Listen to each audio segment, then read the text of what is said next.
princess enjoying trippy epiphanies in the sacred solace of woodland raves. Days of sobriety peppered weeks of debauchery, speckled moments of clarity in the haze.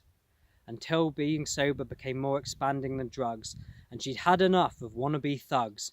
She swapped the mud-covered boots and dreadlocks for pedicures and a desire for wedlock. A fair maiden who knew the different ways the flames of passion burn. Though she was wise to the world, there's always a new lesson to learn. She went to college and got a job, was happy single until she met this guy who looked a bit like a slob, but had a way with words and a glint in his eyes. She thought he was perfect, but he was majorly flawed, dressed up in a good disguise. He talked of how society needed improvement, how structural reform and economic progression weren't mutually exclusive.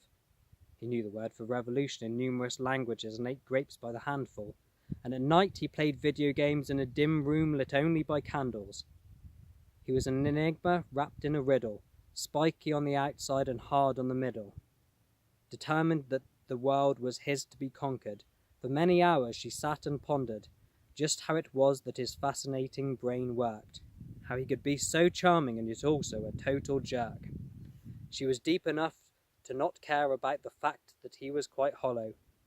She spent too much effort trying to achieve the impossible. She wanted to change him. She was convinced he'd swim, but he was merely treading water, for his ego battled his conscience and he rarely did what he ought to. The hypocrisy of his ways laid waste to his fate. He took her enchantment for granted and would forever miss her face. She thought he'd value her companionship, beauty and smile so bright, more than the thrill of the anti-capitalist fight. A straight-edge vegan, he was convinced that no one should do drugs, and she thought he'd make a good husband if he could just get a job and grow up. They had a whirlwind romance and moved together to a new town, determined to put smiles on many a face and make the world a better place. But it turned out they had vastly different ideas. As fast as her heart caught fire, the flames illuminated chinks in his armor so clear. Jobless, he was out with like-minded friends as she worked and tried to create a beautiful home. Her pacifist views didn't gel with their violent intentions, so many nights were spent on her own. It hurt her so much that as she cooked lovely meals that formed a nutritious diet, he would rather be out with his friends planning a riot. With more nights that she was left to eat alone, it was less and less often that he was nice, and when he was cold like ice. Obsessed with fulfilling his desires, whatever the cause, it seemed he lost sight of what he was fighting for. He was too obsessed with his political views, treated them like a religion. Listen to a feedback loop in an echo chamber and it'll blur your vision. He was already married to his cause and his friends.